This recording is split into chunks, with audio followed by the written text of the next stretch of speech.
श्री सरस्वती मैया की जय, श्री कृष्णचंद्र भगवान की जय।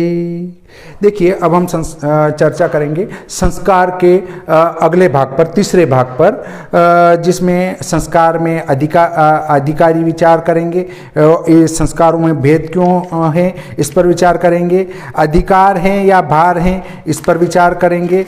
और संस्कारों के सामान्य कृत्य पर विचार करेंगे। आप वीडियो पूरा देखें, आपको फायदा होगा ही होगा। विश्व की प्रत्येक वस्तु अपने रूप में पूर्ण और शिव हैं। मनुष्यों के हित के लिए ही उनका निर्माण हुआ है, किंतु फिर भी संसार की सभी वस्तुओं को अच्छी या बुरी इन दो श्रेणियों में विभक्त किया जाता है। यह विभाग पात्र मूलक ही हो सकता है। घी एक शक्तिप्रद पौष्टिक खाद्य है, किंतु वह सभी प्रकार के मनुष्यों के लिए हितकर नहीं हो सकता। आयुर्वेद घृतम के अनुसार जो घृत सामान्य अवस्था में मनुष्य को बल और शक्ति प्रदान करके दीर्घायु का कारण होता है, अतिसार, ज्वर तथा काश के रोगी के लिए वही घृत सद्य मृत्यु का कारण बन जाता है। इसी प्रकार दही एक सुंदर और स्वादिष्ट पदार्थ है। पदार्थ विज्ञान अनुसार वह स्निग्ध, हद्य एवं ओजप्रद है, किंतु उसके यह गुण तभी तक हैं जब तक वह कांसी, कांच, मिट्टी या पत्थर के किसी पात्र में रखा जाता है। तांबे या पीतल के बर्तन में पड़कर वह विकृत हो जाता है, और यदि उसका सेवन किया जाए तो तुरंत ही मचला कर वमन हो जाना स्वाभाविक होगा। तात्पर्य यह है कि संसार की प्रत्येक वस्तु के लिए पात्र का विचार है और अधिकारी भेद से ही उसकी व्यवस्था की गई है। शास्त्रकारों ने लोक की भांति वैदिक क्रियाओं में भी इसी नियम का आदर किया है। यो तो संस्कार में मनुष्य मात्र का अधिकार है, क्योंकि उनका उद्देश्य सर्वांगपूर्ण मानव सृष्टि सभी मनुष्यों पर लागू होता है, किंतु फिर भी महर्षियों ने अधिकारी भेद से एक व्यवस्था निश्चित की है।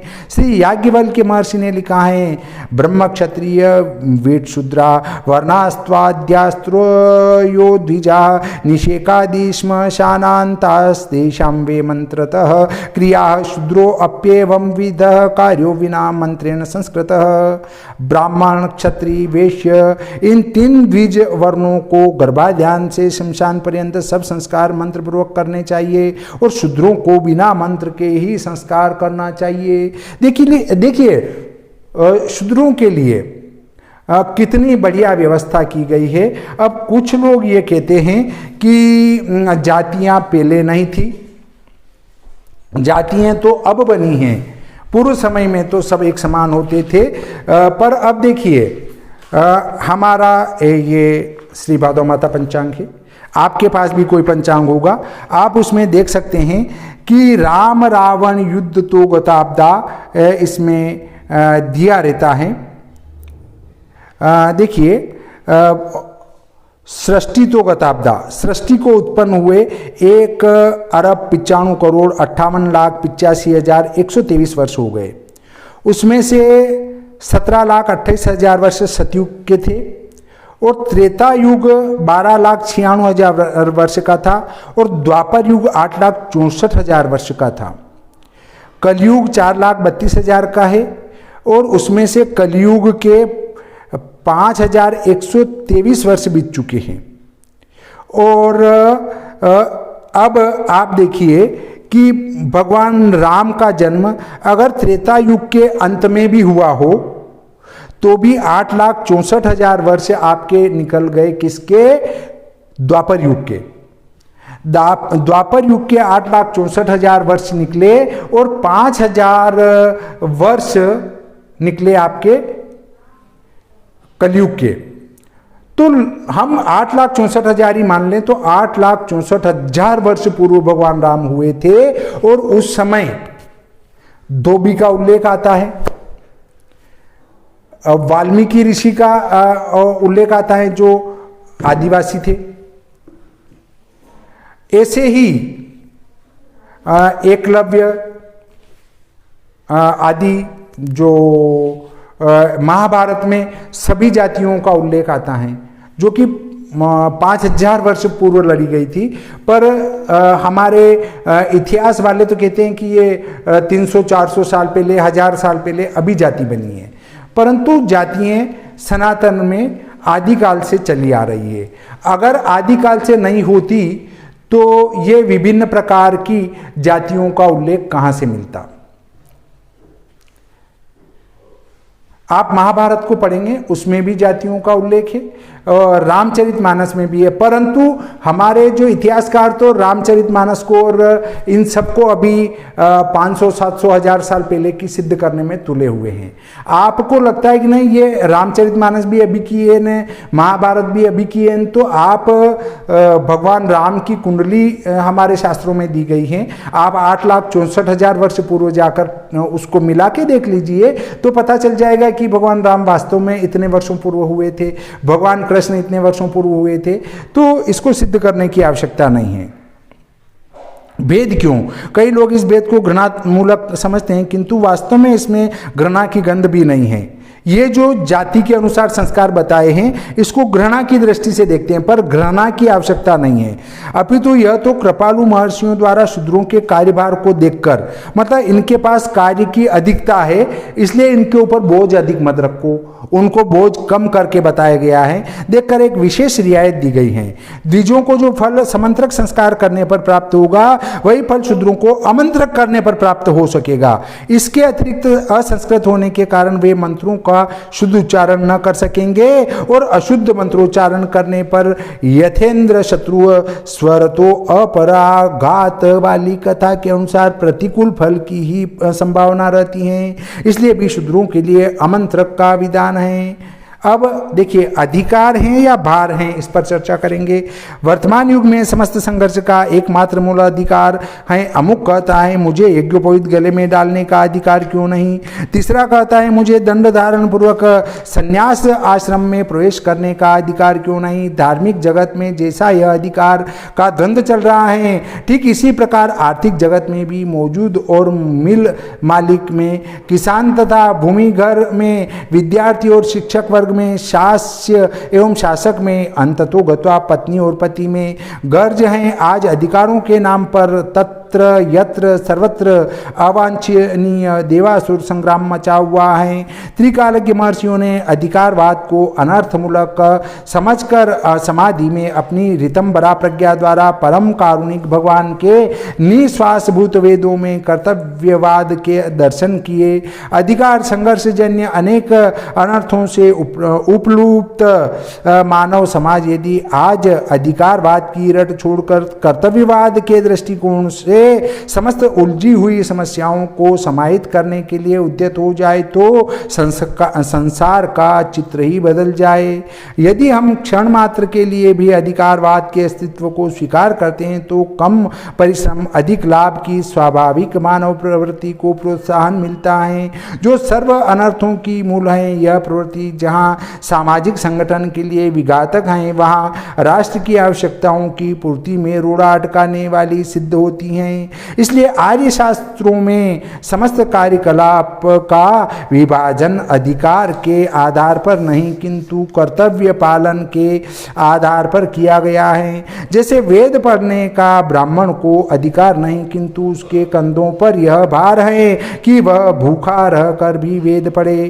क्षत्रियों को रणभूमि में सर काटने का अधिकार नहीं किंतु वह देश जाति धर्म की रक्षा के लिए सिर कटाए। यह उसके मस्तक पर ईश्वर निहित भार है।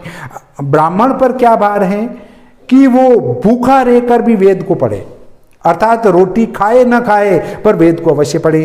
राजपूत रोटी खाए न खाए परंतु धर्म, देश, संस्कृति और गौ और ब्राह्मण की रक्षा के लिए अपने सिर को युद्ध में कटा सकता है। ये उसका धर्म है, ये उसके ऊपर भार रखा गया है। अधिकार और भार का विश्लेषण करते हुए यह बात समझ लेनी चाहिए कि अधिकार के प्रयोग में अधिकारी स्वतंत्र होता है परंतु भार तो न चाहते हुए भी कर्तव्यवशात धारण करना ही पड़ता है।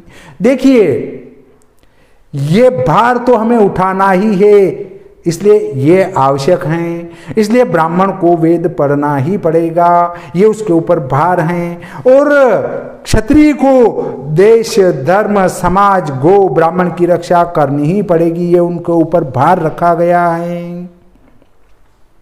यही कारण है कि ब्राह्मण जाति ने सुदामा की भांति दारिद्र्य जीवन सहर्ष बिताते हुए भी आज के इस युग में भी वेदों की पठन पाठन प्रणाली को अक्षुण्ण रखा है।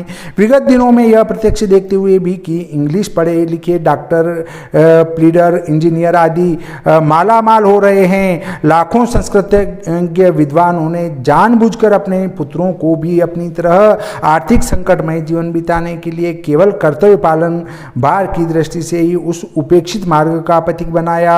यवन शासनकालीन राजपूतों के वे केसरिया बाना पहन कर किए गए साके केवल भार के आधार पर विभाजित कर्तव्य के कारण ही हुए हैं। इसलिए अनर्थकारी अधिकारवाद की दृष्टि से ही समस्त कार्यकलापों को देखने की प्रवृत्ति को छोड़कर उसे कर्तव्य पालन भार की दृष्टि से ही मनन करने की आदत डालनी चाहिए। सो उन संस्कारों की भी इति कर्तव्यता के विषय में किसको कब कैसे क्या करना चाहिए, वह सब बात केवल शास्त्रों से ही पूछनी चाहिए। शास्त्र जिसे जो कहे वह उसे कैसे वैसे कर डाले, जिसे न कहे वह भूलकर भी करने की चेष्टा न करे। जैसे शास्त्र से आदिष्ट अमुक कार्य न करने पर पाप होता है, ठीक इसी प्रकार से शास्त्र से अनादिष्ट कार्य करने पर भी महापाप होता है।